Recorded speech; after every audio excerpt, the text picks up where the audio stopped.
Hello friends, कैसे हैं? आशा करता हूँ बहुत अच्छे होंगे। और आज हम लोग करने वाले हैं बीपीएससी एईडीओ का जो एग्ज़ाम है 2026 में, उसी का जो है मोस्ट एक्सपेक्टेड प्रश्न, जो कि मॉडल पेपर के फॉर्मेट में हमने इसको बनाया हुआ है।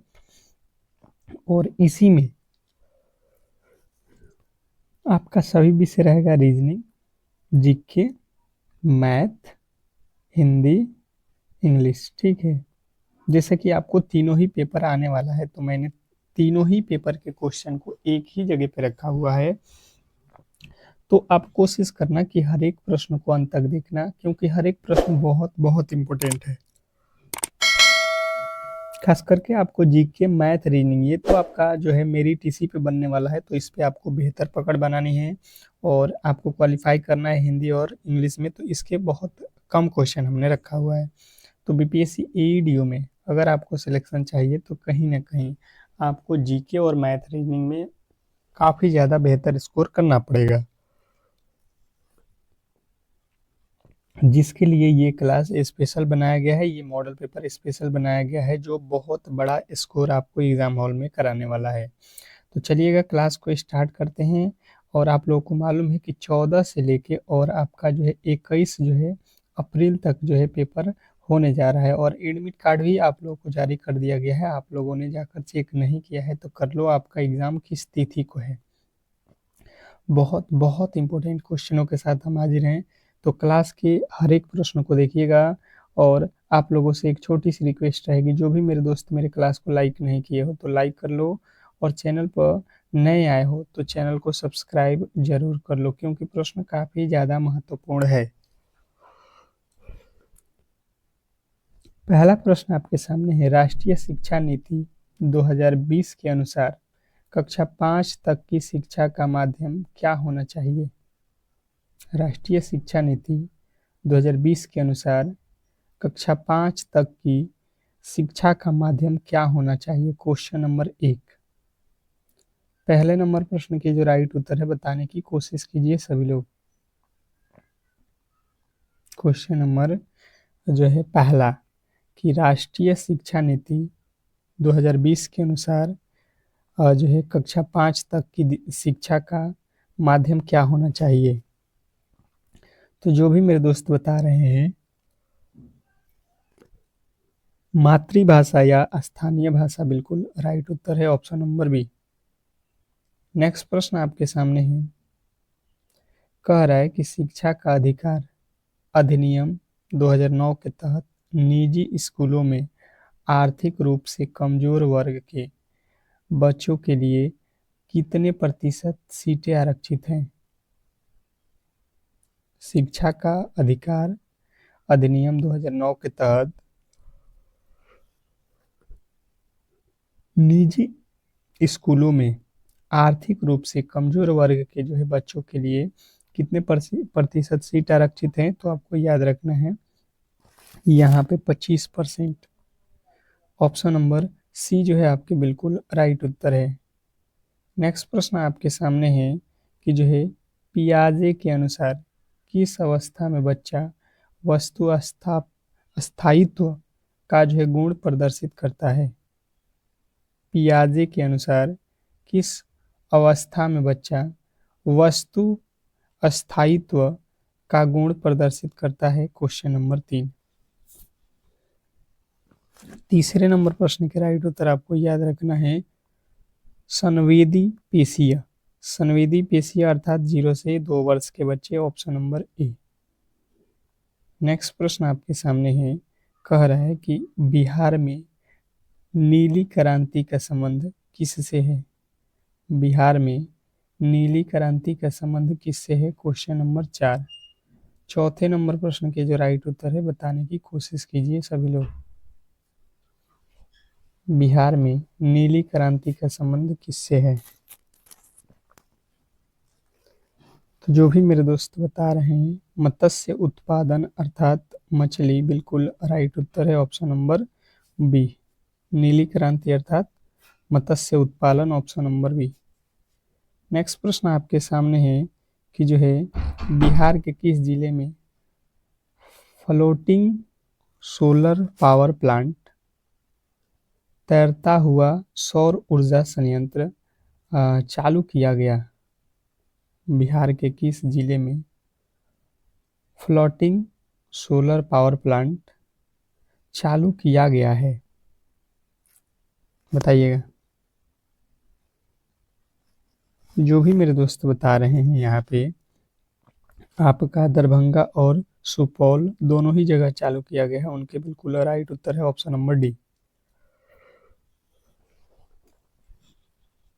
नेक्स्ट प्रश्न आपके सामने है, कह रहा है कि अनुच्छेद 370 को हटाने का निर्णय किस तिथि को लिया गया था? ऐतिहासिक सामान्य ज्ञान है कि जो है 2070 जो है अनुच्छेद 370 को हटाने का निर्णय जो है किस तिथि, कब ये मतलब हटाया गया था, आपको सीधा सीधी ये बताना है। तो आपको मालूम है कि 5 अगस्त 1919 को जो है ये हटाया गया था, 2019 में 5 अगस्त को। ऑप्शन नंबर ए वाला बिल्कुल राइट उत्तर है। अगला प्रश्न देखिए, यहाँ से गणित और तर्क शक्ति अर्थात रीजनिंग के प्रश्नों को हम लोग यहाँ पे सॉल्व करेंगे। क्वेश्चन आपके सामने है, बताने की कोशिश कीजिए।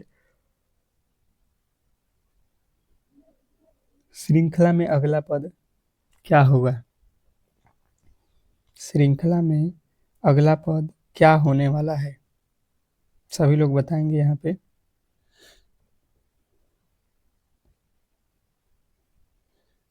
जैसे आप देखोगे तो यहाँ से 7वां नंबर क्वेश्चन है ना, ये 7वां नंबर क्वेश्चन है। ये क्वेश्चन है, आप यहाँ से सवाल 2 से 5, 5 से 10, 10 से 17, 17 से 26, तो 26 के बाद क्या, ये हम लोगों को बताना है। 2 से 5 अर्थात 3 जोड़ दिया, 5 से 10 अर्थात 5 जोड़ दिया, 10 से 17 अर्थात 7 जोड़ दिया, 17 से 26 अर्थात 9 जोड़ दिया ना। आप जोड़ लो, पहले 3, फिर 5, फिर 7, फिर 9, फिर 9 के बाद से यहाँ पे कितना 11 हम जोड़ेंगे, तो 26 से 11 कितना होता है 37। 37 नंबर प्रश्न, 37 जो है आपके बिल्कुल राइट उत्तर है। अगला पद 37, जिन्होंने बी को चुना उनके बिल्कुल राइट उत्तर है। नेक्स्ट प्रश्न आपके सामने है कि एक मेज को 1200 में खरीद कर 1500 में बेचा गया तो लाभ प्रतिशत क्या होगा? Question number 8। 8वें नंबर प्रश्न के राइट उत्तर बताने की कोशिश कीजिए सभी लोग। क्वेश्चन नंबर 8, एक मेज को 1200 में खरीद कर 1500 में बेच दिया गया तो लाभ प्रतिशत क्या होने वाला है? बताएंगे सभी लोग।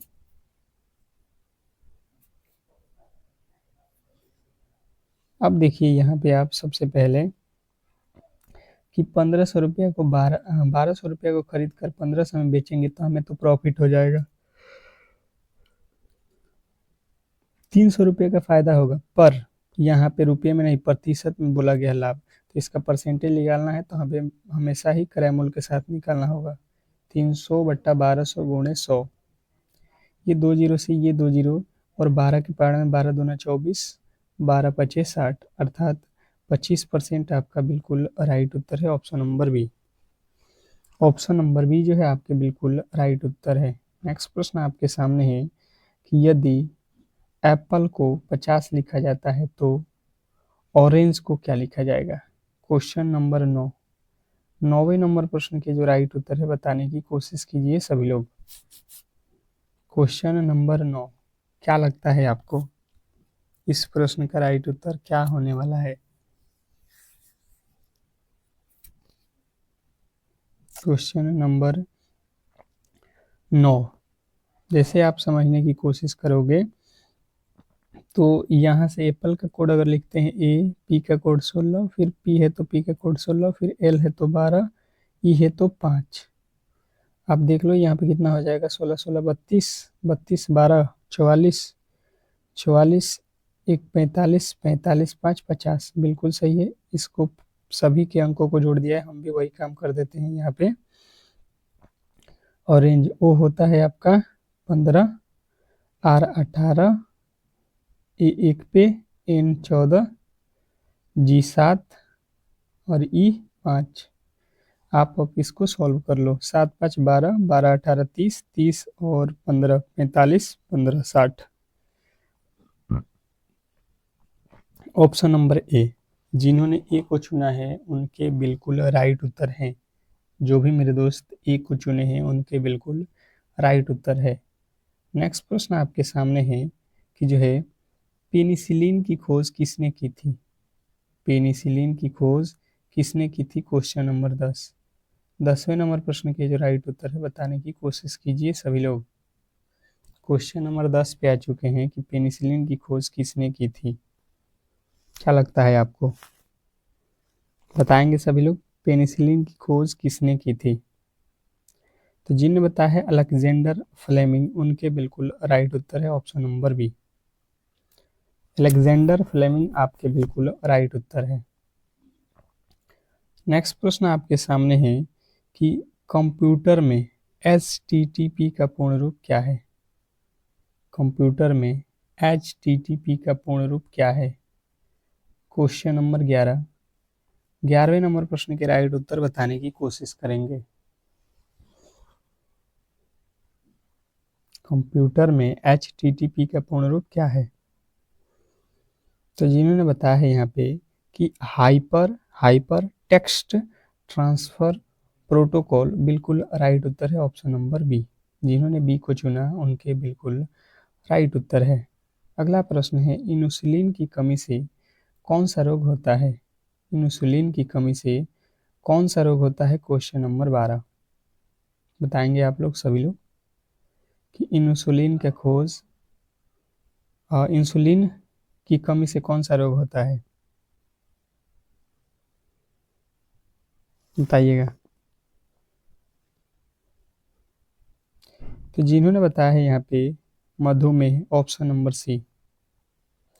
नेक्स्ट प्रश्न आपके सामने है, यहाँ पे देखिए कह रहा है कि अनुरूप शब्द में कौन सा समास है। अनुरूप शब्द में कौन सा समास है, क्वेश्चन नंबर 13। 13वें नंबर प्रश्न के राइट उत्तर बताने की कोशिश करेंगे। सभी लोग बताएंगे कि जो है अनुरूप शब्द में कौन सा समास है। देखिए अनुरूप में जब आप समास विग्रह करोगे तो अनु इसमें रूप के पहले उपसर्ग लगा है, अर्थात अव्ययी भाव समास। ऑप्शन नंबर सी जो है हमारा बिल्कुल राइट उत्तर है। नेक्स्ट प्रश्न आपके सामने है अमृत का विलोम शब्द। स्टार लगा लो इस क्लास पे, और कहीं ना कहीं अगर सिलेक्शन लेना है तो जो आपको क्लासेज हम करा रहे हैं कंफर्म कर लो, सुबह और शाम ये क्लासेज बिल्कुल आपको सिलेक्शन दिला के जाएगा, ठीक है।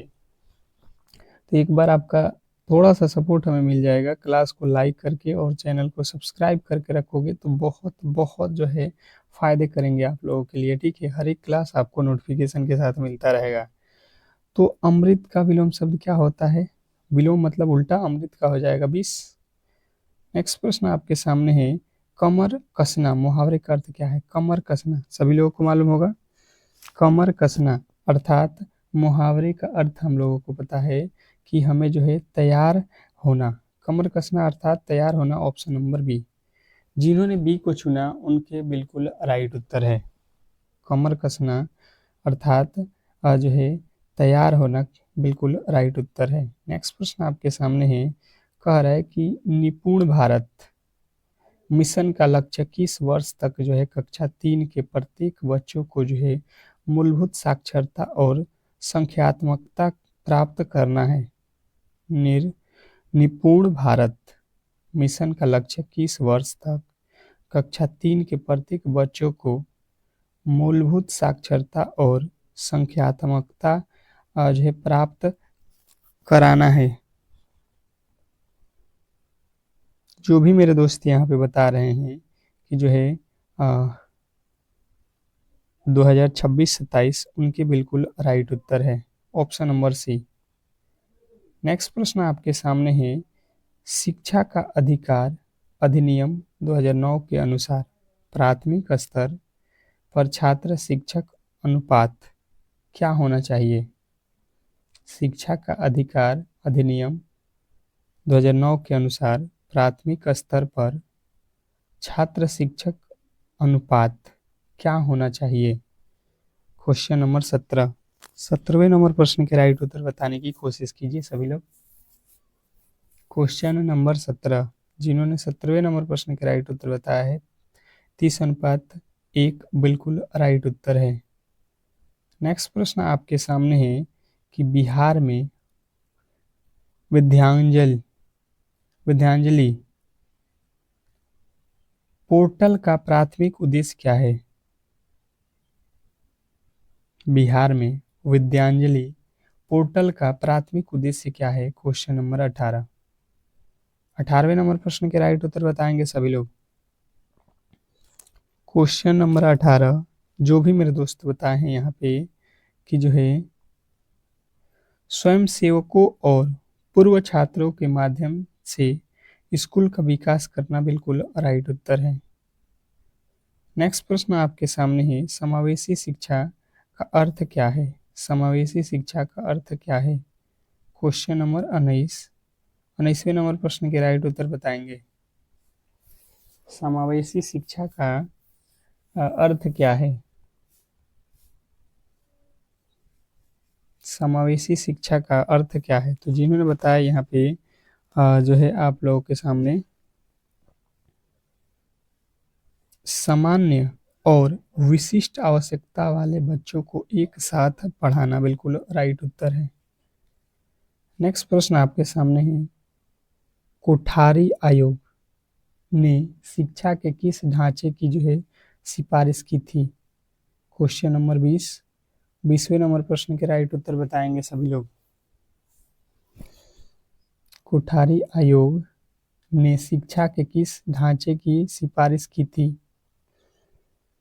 तो 20वें नंबर प्रश्न के राइट उत्तर हो जाएगा 10+2+3। 10+2+3 आपके बिल्कुल राइट उत्तर है, ऑप्शन नंबर ए।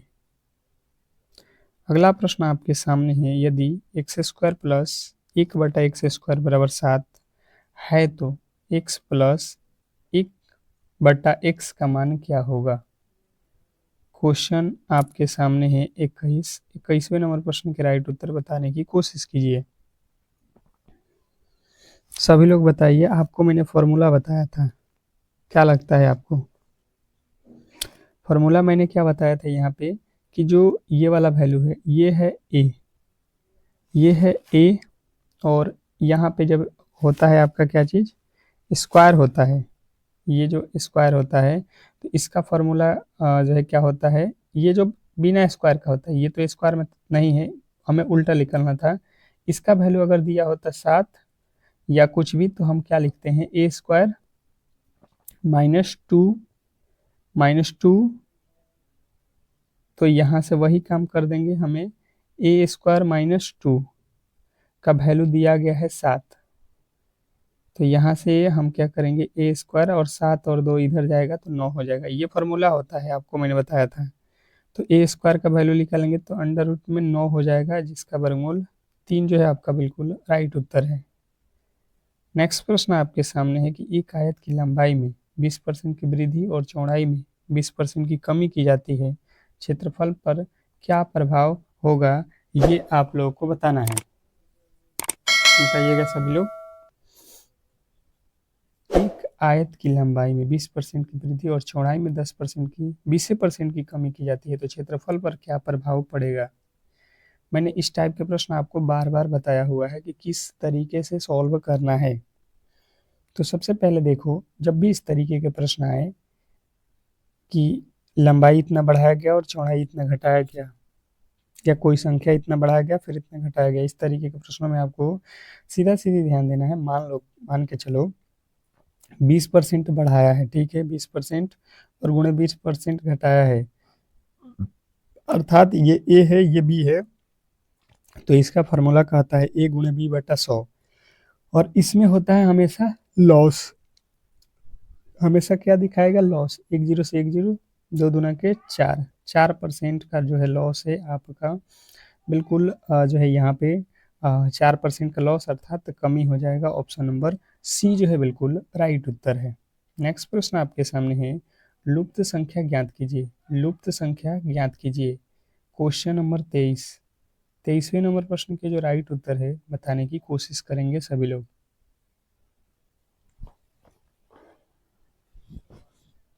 लुप्त संख्या ज्ञात करें। यहाँ पे आप लोगों के सामने 23वें नंबर प्रश्न के राइट उत्तर बताने की कोशिश कीजिए। अब यहाँ पे देखिएगा कि जो है ये एक लिखा है, तो एक जो है 1 का क्यू है, 8 जो है 2 का क्यू है, 27 जो है 3 का क्यू है, 64 जो है 4 का क्यू है। तो 1 2 3 4, 4 के बाद क्या हो जाएगा 5, 5 का क्यू 125, 125 आपके बिल्कुल राइट उत्तर है, ऑप्शन नंबर सी। जिन्होंने सी को चुना उनके बिल्कुल राइट उत्तर है, जिन्होंने सी को चुना उनके बिल्कुल राइट उत्तर है। नेक्स्ट प्रश्न आपके सामने है, कह रहा है कि एक घड़ी में 3 बज रहे हैं, यदि मिनट की सुई उत्तर दिशा में तो घंटे की सुई किस दिशा में होगी। क्वेश्चन नंबर 24वें नंबर प्रश्न के राइट उत्तर बताने की कोशिश कीजिए सभी लोग। क्वेश्चन नंबर 24 क्या लगता है आपको। सबसे पहले देखो घड़ी में कितना बज रहा है 3, ये 12, ये 6, ये 12 होता है, ये 6 होता है, ये 3 होता है, यहाँ पे 9 होता है, 3 बज रहा है, 3 बज रहा है अर्थात इधर ये वाला हिस्सा में बजेगा। एक सुई 12 पे, एक सुई 3 पे। इसने कहा मिनट की सुई उत्तर दिशा में है, उत्तर दिशा में मिनट की सुई अर्थात ये उत्तर है, ऊपर उत्तर है, मिनट 12 पे जाएगा तभी तो बजता है 3।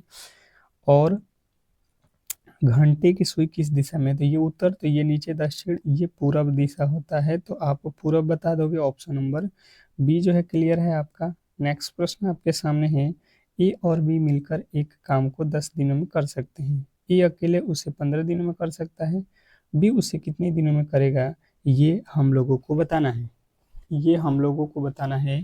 फटाफट से यहाँ पे सॉल्व करने की कोशिश कीजिए कि जो है ए प्लस बी, ए प्लस बी अर्थात 10 दिन में काम करेंगे, ए जो है अकेले 15 दिनों में काम करेंगे। तो आप इन दोनों का जो है एलसीएम ले लो, तो यहाँ पे टोटल हो जाएगा आपका वर्क 30, 10 के पहाड़े में 10 तियाँ 30 और 15 के पहाड़े में 2 मर्द में।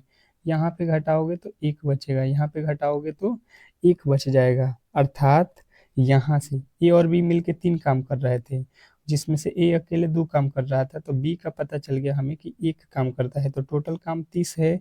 30 को बी से कराया जाएगा, एक एक दिन करेगा तो 30 दिन समय लगेगा, तो पूरा काम करेगा वो। नेक्स्ट प्रश्न आपके सामने है कि जो है बिहार के किस जिले को चावल का कटोरा कहा जाता है। बिहार के कौन सा जिला है जिसको चावल का कटोरा कहा जाता है, बताइएगा सभी लोग। क्वेश्चन नंबर 26 पे आ चुके हैं और लाइकों की संख्या बहुत कम है। एक बार यार क्लास को लाइक करके शेयर वाली बटन पे दबा दो, सभी लोगों के पास ये क्लास पहुंच सके। बिहार के किस जिले को चावल का कटोरा कहा जाता है, क्वेश्चन नंबर 26वें नंबर प्रश्न का राइट उत्तर जिन्होंने बताया है रोहतास, उनके बिल्कुल राइट उत्तर है option number B Rohtas, Rohtas वाले बिल्कुल राइट उत्तर है। नेक्स्ट प्रश्न आपके सामने है, परमाणु बम किस सिद्धांत पे आधारित है, परमाणु बम किस सिद्धांत पे आधारित है, क्वेश्चन नंबर 27वें नंबर प्रश्न के राइट उत्तर बताने की कोशिश करेंगे सभी लोग कि जो है परमाणु बम किस सिद्धांत पे आधारित है। परमाणु बम किस सिद्धांत पे आधारित होता है, तो आपको याद रखना है कि ये जो है नाभिकीय विखंडन पे होता है, किस पे होता है, नाभिकीय विखंडन।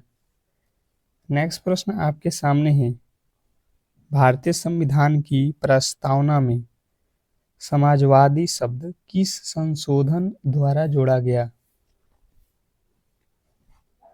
भारतीय संविधान की प्रस्तावना में समाजवादी शब्द किस संशोधन द्वारा जोड़ा गया, क्वेश्चन नंबर 28वें नंबर प्रश्न के राइट उत्तर आपको याद रखना है 42वां संविधान संशोधन, ऑप्शन नंबर ए। नेक्स्ट प्रश्न आपके सामने है, कह रहा है विटामिन सी का सबसे अच्छा स्रोत कौन सा है, विटामिन सी का सबसे अच्छा स्रोत कौन सा है, क्वेश्चन नंबर जो है 29वें नंबर प्रश्न पे आ चुके हैं, बताने की कोशिश कीजिए सभी लोग। दूध है, बिल्कुल दूध नहीं होगा, खट्टे चीज होते हैं ना, सेब खट्टा होता है, नहीं होता है, गाजर भी खट्टा नहीं होता है, अर्थात बचा हुआ आंवला जो है यहाँ पे हो जाएगा आपका, यही जो है खट्टा आंवला ही होता है, अर्थात विटामिन सी जो है इसका अच्छा स्रोत हो जाएगा आंवला। नेक्स्ट प्रश्न आपके सामने है, ओजोन परत वायुमंडल के किस भाग में पाई जाती है? ओजोन परत वायुमंडल के किस भाग में पाई जाती है? Question number 30। 30वें नंबर प्रश्न के राइट उत्तर बताने की कोशिश कीजिए सभी लोग बताएंगे। ओजोन परत वायुमंडल के किस भाग में पाई जाती है? तो जिन्होंने बताया यहाँ पे समताप मंडल, उनके बिल्कुल राइट उत्तर है ऑप्शन नंबर बी। नेक्स्ट प्रश्न आपके सामने है, पवन का सही संधि विच्छेद क्या है? बोला गया है कि पवन का सही संधि विच्छेद क्या है? Question number 31। 31वें नंबर प्रश्न के जो राइट उत्तर है बताने की कोशिश कीजिए सभी लोग। पवन का संधि विच्छेद हिंदी के क्वेश्चन है, मैंने आपको बेहतर तरीके से बताया हुआ है कि संधि विच्छेद कैसा किया जाता है। यहाँ पे वह बनाना है तो पहले तो पो हो जाएगा, पो प्लस अन, यानी कि यहाँ से ओ और यहाँ से अ मिलके बनाता है औ। यहाँ पे पो प्लस अन, आपका ऑप्शन नंबर बी जो है बिल्कुल राइट उत्तर है। अगला प्रश्न है, लंबोदर में कौन सा समास है? लंबोदर में कौन सा समास है बताएंगे सभी लोग। लंबोदर, लंबोदर का हिंदी अगर आपको पता है तो आप इस प्रश्न के राइट उत्तर आसानी से बता सकते हो। तो देखिए, लंबोदर का मतलब होता है लंबा है ओदर जिसका, अर्थात लंबा है ओदर जिसका, अर्थात गणेश जी। तो भगवान के नाम को मैंने बताया हुआ है, बहुब्रीहि समास में आते हैं जितने भी भगवान के नाम हैं। तो ऑप्शन नंबर सी जो है हमारा बिल्कुल करेक्ट उत्तर है। नेक्स्ट प्रश्न आपके सामने है, हाथ मलना मुहावरे का सही अर्थ क्या है? हाथ मलना मुहावरे का सही अर्थ क्या है? Question number 33। 33वें नंबर प्रश्न के राइट उत्तर बताने की कोशिश करेंगे। हाथ मलना मुहावरे का सही अर्थ क्या है? हाथ मलना मुहावरे का सही अर्थ क्या है? अर्थात पछताना। हाथ मलना अर्थात पछताना आपका बिल्कुल राइट उत्तर है। नेक्स्ट प्रश्न आपके सामने है, निम्नलिखित में से कौन सा शब्द शुद्ध है? निम्नलिखित में से कौन सा शब्द शुद्ध है? Question number 34। 34वें नंबर प्रश्न के जो राइट उत्तर है बताने की कोशिश कीजिए सभी लोग। निम्नलिखित में से कौन सा शब्द शुद्ध है? शुद्ध शब्द आपको चुनना है। तो देखिए, आशीर्वाद जो लिखा गया है ऑप्शन नंबर बी बिल्कुल राइट उत्तर है, ऑप्शन नंबर बी। जिन्होंने भी बी को चुना उनके बिल्कुल राइट उत्तर है। नेक्स्ट प्रश्न आपके सामने है, उपकार का विलोम शब्द क्या होगा? उपकार का विलोम शब्द क्या होगा बताएंगे। क्वेश्चन नंबर 35, उपकार का विलोम शब्द क्या होता है? तो जिनने बताया है अपकार, उनके बिल्कुल राइट उत्तर है ऑप्शन नंबर बी। उपकार का विलोम शब्द क्या होता है? अपकार। ऑप्शन नंबर बी जो है आपके बिल्कुल राइट उत्तर है। अगला प्रश्न है, कंप्यूटर की अस्थाई स्मृति को क्या कहते हैं? कंप्यूटर की अस्थाई स्मृति को क्या कहते हैं? क्वेश्चन नंबर जो है आपके सामने 36वें नंबर प्रश्न का राइट उत्तर आपको याद रखना है रोम। अगला प्रश्न आपके सामने है कि जो है कंट्रोल प्लस सी शॉर्टकट की क्या उपयोग किसके लिए किया जाता है? कंट्रोल प्लस सी शॉर्टकट कुंजी जो होती है उसका उपयोग हम किस लिए करते हैं? जो भी मेरे दोस्त बता रहे हैं कॉपी करने के लिए, उनके बिल्कुल राइट उत्तर है कॉपी करने के लिए। अगला प्रश्न है, भारत में विकसित परम पुरुष कंप्यूटर का जो है विकास किस संस्था ने किया है? भारत में विकसित परम सुपर कंप्यूटर का विकास किस संस्था ने किया है? तो जिन्होंने बताया यहाँ पे कि जो है CDAC बिल्कुल राइट उत्तर है। नेक्स्ट प्रश्न आपके सामने है, मदरबोर्ड क्या है? मदरबोर्ड क्या है? Question number 39। मदरबोर्ड क्या है बताइएगा सभी लोग। तो जो भी मेरे दोस्त बता रहे हैं कि सर्किट बोर्ड जिसमें सीपीयू और अन्य चिप लगे होते हैं। नेक्स्ट प्रश्न आपके सामने है, इंटरनेट पर उपलब्ध होने वाला जो है प्रथम जो है भारतीय समाचार पत्र कौन सा है? इंटरनेट पर उपलब्ध होने वाला प्रथम जो है समाचार पत्र कौन सा था? तो आपको याद रखना है द हिंदू। नेक्स्ट प्रश्न आपके सामने है कि मानव शरीर की सबसे बड़ी ग्रंथि कौन सी है? मानव शरीर की सबसे बड़ी ग्रंथि कौन सी है, बताइएगा। मानव शरीर की सबसे बड़ी ग्रंथि कौन सी है? तो यकृत आपको याद रखना है, ऑप्शन नंबर सी। नेक्स्ट प्रश्न आपके सामने है, डायनेमो का अर्थ क्या है? डायनेमो का अर्थ क्या है? क्वेश्चन नंबर 42, डायनेमो का अर्थ क्या है? तो जिन्होंने बताया है कि डायनेमो का अर्थ होता है कि यांत्रिक ऊर्जा को विद्युत ऊर्जा में बदलना, बिल्कुल राइट उत्तर है। अगला प्रश्न है, किस धातु को चाकू से आसानी से काटा जा सकता है? किस धातु को चाकू से आसानी से काटा जा सकता है? तो जिन्होंने बताया है सोडियम, उनके बिल्कुल राइट उत्तर है। नेक्स्ट प्रश्न है, प्रकाश के परावर्तन के कितने नियम हैं? प्रकाश के परावर्तन के कितने नियम हैं, बताइएगा। प्रकाश के परावर्तन के कितने नियम हैं? तो 2 नियम होता है, आपतन कोण और परावर्तन कोण बराबर होते हैं। आप प्रकाश के अपवर्तन के 2 नियम होते हैं जिसमें आपतन कोण और परावर्तन कोण बराबर होता है। तो हमें 2 नियम में एक छोड़ दिया है, यही वाला सही उत्तर है। अगला प्रश्न आपके सामने है, एमीनिया रोग किसकी कमी के कारण होता है? एमीनिया रोग किसकी कमी के कारण होता है? तो आयरन, ऑप्शन नंबर सी बिल्कुल राइट उत्तर है। इस तरीके से आज के क्लास को हम लोग यहीं पे समाप्त करेंगे, और जो भी मेरे दोस्त मेरे क्लास को लाइक नहीं किए हैं तो लाइक कर देंगे और चैनल को सब्सक्राइब जरूर कर लेंगे। मिलते हैं हम लोग एक नेक्स्ट क्लास के साथ, तब तक के लिए धन्यवाद।